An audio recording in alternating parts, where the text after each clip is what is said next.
Que você. Comecei em 86 e, enfim, também fui entendendo com o tempo melhor, calibrando melhor, né, o tom, encontrando a voz, né, que eu queria transmitir, porque nem sempre também você fala no tom certo, né, enquanto crítico, né, e o tempo acho que foi me mostrando o caminho por onde ir, o que pensar, o que realçar, o que achar que é melhor nem falar, enfim, eu acho que é também nesse sentido, acho que a experiência torna a gente mais sensato, né? A sensatez, a tão extinta sensatez nesse mundo de hoje. Eu estou falando com um jornalista, com um crítico, gente, que vem de uma época, todos nós, né? Você, a senhora que deve estar me vendo, o senhor aí, da época de revista. Ele trabalhou em revista. Quando se fala de revista.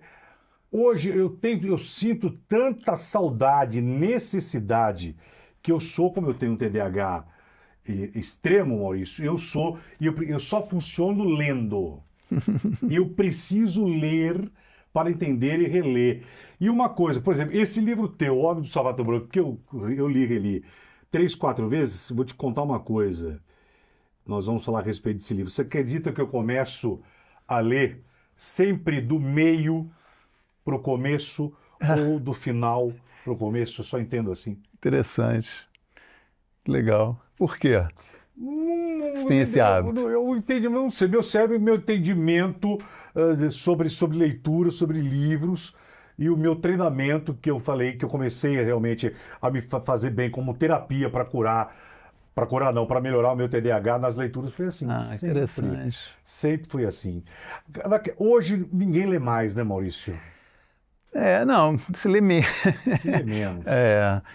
Eu comecei em jornal, né, impresso, e uma época também muito ainda rica, né, de jornalismo, né, ainda no Rio, 1986, Jornal do Brasil.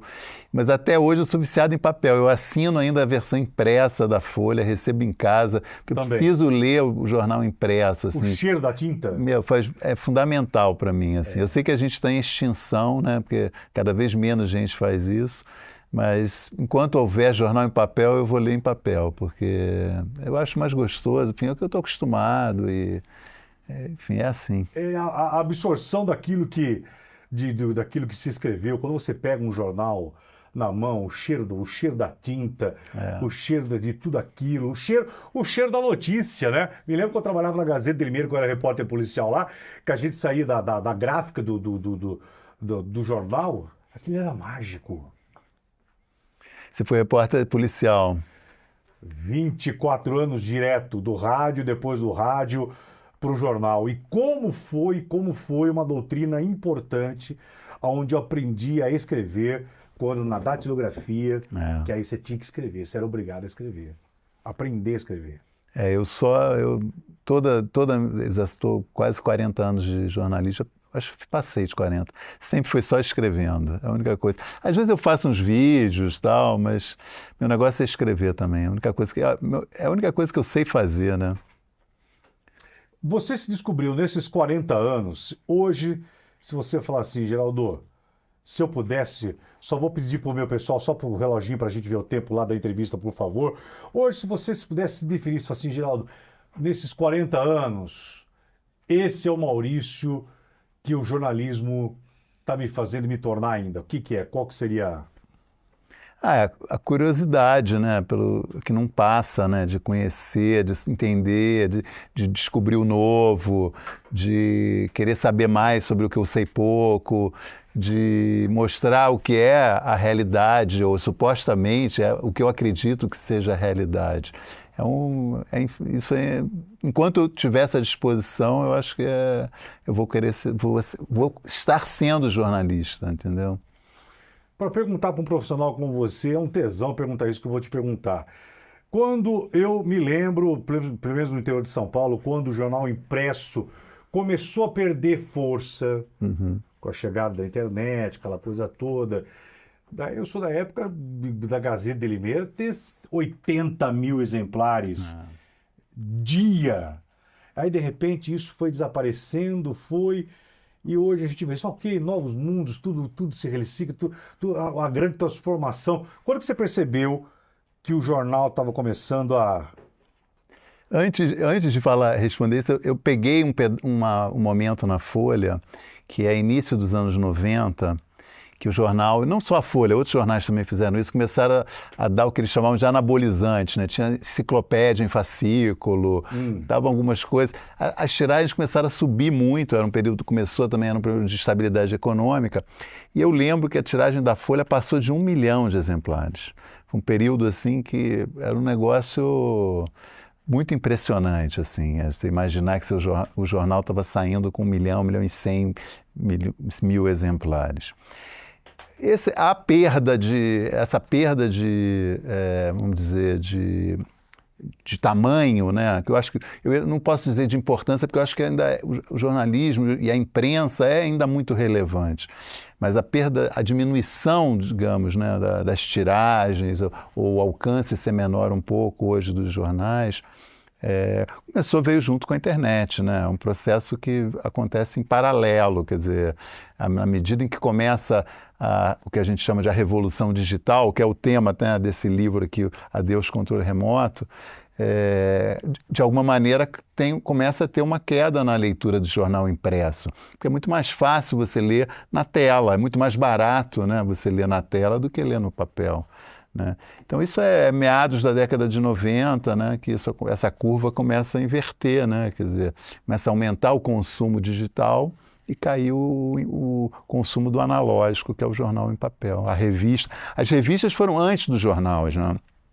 Também eu trabalhei na revista Época, trabalhei na revista Carta Capital, e as revistas sofreram antes dos jornais, porque eram mais caras, né? Era um processo de elaboração mais demorado, essa coisa da revista semanal, foram atropeladas pela notícia a qualquer minuto, quer dizer, você não espera esperar uma semana para ler a revista, né? No mundo digital começou a perder sentido, né?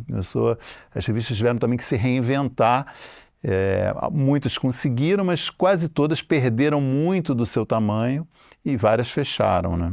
Essa resistência de algumas revistas que continuam ainda, elas estão ainda aí nas bancas e na sua existência hoje, por quê? Eu não sei te responder assim corretamente, mas eu acho que é quase uma resistência, assim, né? Porque você ouve muito menos, é raro você ouvir as pessoas comentando, isso saiu aqui nessa revista, isso saiu nessa... Né? Perdeu muito, eu acho, da sua relevância, né? Uma relevância que eu acho que os jornais ainda têm, sabe? Diferentemente das revistas. Eu acho que os jornais se reinventaram muito melhor. Primeiro com as suas edições digitais, quer dizer, você não espera mais o dia seguinte para ler no jornal, você vai lendo ao longo do dia as notícias do jornal. É verdade, no dia seguinte vem aquela versão organizada, que a gente gosta ainda de ler, mas quem está totalmente acostumado já com o mundo digital, não espera o jornal do dia seguinte, ele vai lendo ao longo do dia, né, o noticiário, enfim. Então, eu acho que para os jornais foi mais fácil ou menos doloroso essa adaptação ao mundo digital do que para as revistas. Eu tenho um termômetro que é o seu Jorge da banca, que, né? Jorge, um abraço, meu velho querido, né?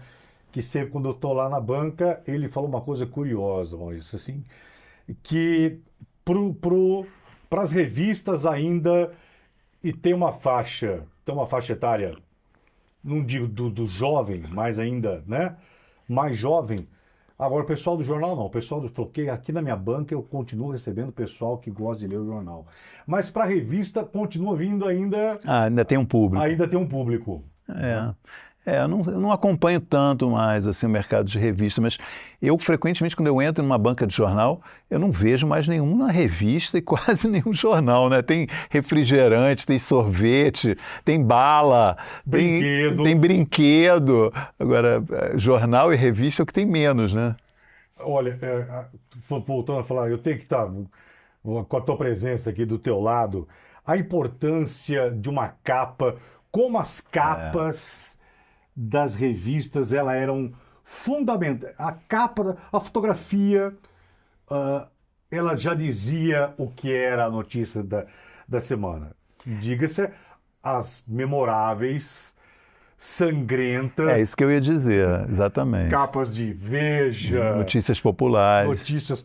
Então, fala disso um pouco, Maurício. Não, revista, as revistas semanais, como você disse, as capas tinham muita importância realmente para um determinado público que comprava em banca.